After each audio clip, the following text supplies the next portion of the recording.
धनगर समाजाला एसटी प्रवर्गातून आरक्षण देण्यात यावं यासाठी गोपीचंद पडळकर 23 तारखेला रास्ता रोको करणार आहेत। एसटी प्रवर्गातून आरक्षण देण्याचा GR सरकारने काढावा अशी मागणी त्यांनी केली। दरम्यान त्यांच्या या मागणीनंतर आदिवासी संघटनाही आक्रमक झाल्या। पाहूया।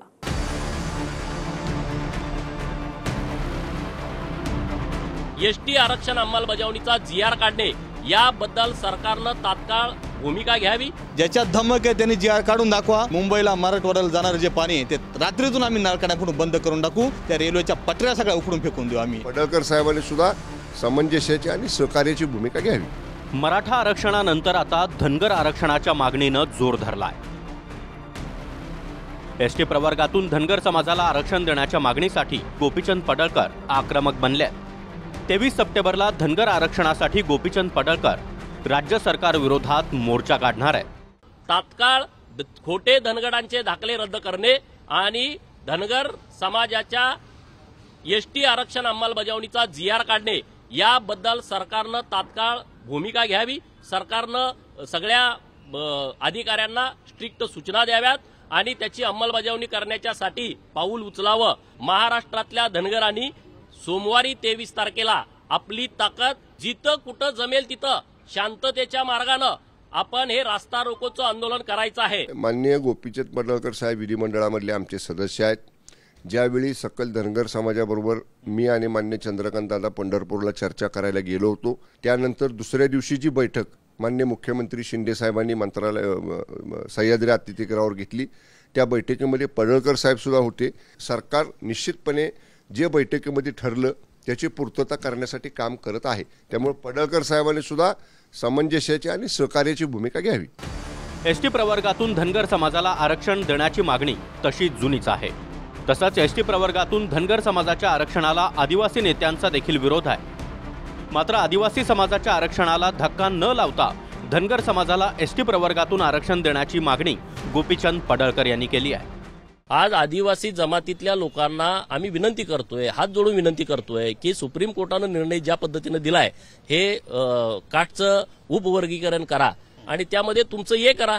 जे आदिवासी आहेत आता ज्यांना आरक्षणाचा लाभ मिळतोय त्यांना हे करा आणि धनगरांचं बी करा। तुमचं 7% आरक्षण आहे ते तुमचं तुम्हाला सेफ राहू द्या। तुमचं राजकीय प्रतिनिधित्व, तुमचं शिक्षणातलं, तुमचं नोकरीतलं आणि तुमचं जे बजेट येतंय ते सेपरेट येईल, तुमच्या लोकसंख्येप्रमाणे येईल। आमच्या लोकसंख्येप्रमाणे आता 3.5% आमचं जे आरक्षण आहे ते तेवढंच द्या। जेव्हा कधी नंतर जनगणना होईल त्यामध्ये धनगरांची लोकसंख्या पोटजातीसह मोजल्यानंतर त्यांची आकडेवारी निश्चित होईल। त्या आरक्षणाचा वेगळा विषय राहील, तुमच्या आरक्षणाचा वेगळा विषय राहील। पडळकर हा बालिश बुद्धीचा आहे। त्यांनी या मागे स्टेटमेंट दिलं होतं, ड आणि र चा उच्चार हा बाबासाहेब आंबेडकरांमुळे झालाय असं वाक्य केलं होतं। त्या निषेधार्थ आम्ही त्याचा निषेध केला होता। ज्याच्या धमक आहे त्यांनी GR काढून दाखवा। जर सोमवारी GR काढला तर सोमवारच्या रात्री मुंबईला मराठवाड्याला जाणारे जे पाणी ते रात्रीतून आम्ही नळकाड्याकडून बंद करून टाकू आणि आदिवासी भागातून जे रेल्वे मार्ग झालेले लो मार्ग त्या रेल्वेच्या पटऱ्या सगळ्या उखडून फेकून देऊ आम्ही। हा आमचा या मिंदे सरकारला जाहीर इशारा आहे। सोमवारी आम्ही रेल रोको करू, रेल्वेचे रूळ उकडून टाकू, नंतर मुंबईला जाणाऱ्या पाण्याच्या पाईपलाईन बंद करू। म्हणजे सरकारवरती दबाव आणण्याचा प्रयत्न केला जातोय। आम्ही हात जोडून विनंती करतोय की आम्ही तुमच्या आरक्षणात येत नाही, आम्ही तुमचा रिस्पेक्ट करतोय, तरी सुद्धा सरकार धनगरांच्या या अंमलबजावणीच्या बाबतीमध्ये सकारात्मक आहे आणि जर कुणी राजकीय प्रेशर आणत असेल आम्ही रस्त्यावरती उतरू। आणि म्हणून सोमवारी आम्ही महाराष्ट्रामध्ये धनगर जमातीचा रास्ता रोको आंदोलन पुकारलेला आहे। एसटी प्रवर्गातून आरक्षण देण्यात यावं यासाठी मागील अनेक वर्षांपासून प्रयत्न सुरू आहे। मात्र आरक्षण न मिळण्यामागे कोणते दावे केले जात आहेत ते पाहूया। सध्या धनगर समाजाला भटक्या विमुक्त संवर्गातून अर्थात NT मधून आरक्षण आहे। अनुसूचित जमातीच्या यादीतील धनगड आणि धनगर हे एकच असून इंग्रजीमध्ये R ऐवजी D असा शब्द वापरण्यात आल्याचा दावा धनगर समाजाकडून करण्यात येतोय। ड ऐवजी र असा उल्लेख आल्यानं आतापर्यंत समाजाचा समावेश अनुसूचित जमातीमध्ये झाला नसल्याचा दावा आहे। धनगर किंवा धनगड यापैकी कोणताही उच्चार असला तरी याचा अर्थ समान असल्याचा दावा समाजातर्फे करण्यात आलाय। एसटी प्रवर्गातून आरक्षण देण्याची मागणी वाढू लागल्यानं आता राज्य सरकारनं धनगर आणि धनगड हे एक आहेत या संदर्भातला GR काढण्यासाठी एक समिती नेमली आहे। यापूर्वी जेव्हा फडणवीस मुख्यमंत्री होते तेव्हा देखील धनगड आणि धनगर एकच आहेत याचा अभ्यास करण्यासाठी काही निर्णय घेण्यात आले। मात्र फेब्रुवारी 2024ला हायकोर्टानं SC किंवा ST प्रवर्गात कुणाला टाकण्याचे वा काढण्याचे अधिकार फक्त केंद्राला आहेत असं म्हणून दोन्ही याचिका फेटाळल्या।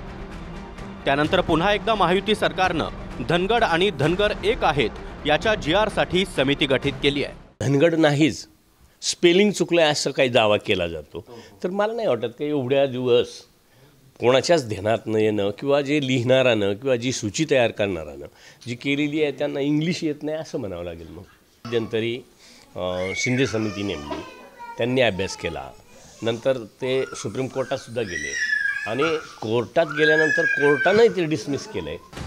दरम्यान धनगर समाजाला NT प्रवर्गातून सध्या किती टक्के आरक्षण आहे आणि त्यांची मागणी काय आहे तेही ग्राफिक्सच्या माध्यमातून पाहूया। सध्या धनगर समाजाला NT मधून 3.5% आरक्षण आहे, मात्र त्यांची मागणी STच्या 7% आरक्षणामध्ये जाण्याची आहे। NTतल्या 3.5% मध्ये धनगर ही एकच जात असून 26 उपजातींचा समावेश आहे, तर ST प्रवर्गातील 7% आरक्षणामध्ये शेड्यूल ट्राईब ठरलेल्या 47 जातींचा समावेश केला गेला आहे। मध्य प्रदेशसह इतर राज्यात धनगड नावाची जात ST प्रवर्गात आहे।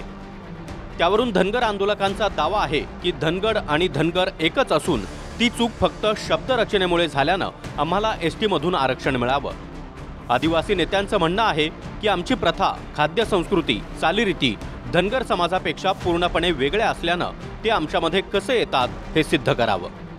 धनगर समाजाला द्यायचंच आरक्षण तर स्वतंत्र द्या। धनगर समाजाचा आणि आदिवासी समाजाचा काही एक संबंध नाही, त्यांची संस्कृती स्वतंत्र आहे। त्यांना कुणाला आरक्षण मागायचे त्यांनी स्वतंत्र मागावं। मुंबईला जे काही पाणी पुरवठा होतो हा आदिवासी भागातून होतो, त्यामुळे आदिवासी समाजाला कायदा हातात घ्यायला लावणार। जे आरक्षणाच्या नियमात बसतं ते सरकार पुढे जातं। आरक्षणाबद्दल फार काही मी बोलणं योग्य नाही।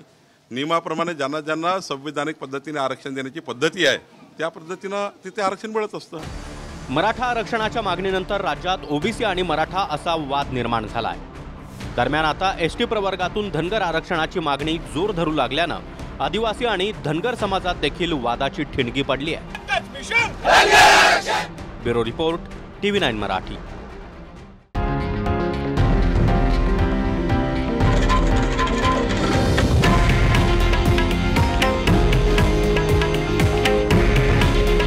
हे आहे देशातील नंबर 1 न्यूज नेटवर्क आणि आपण पाहत आहात TV9 मराठी। काळजी तुमची, हित महाराष्ट्राचं।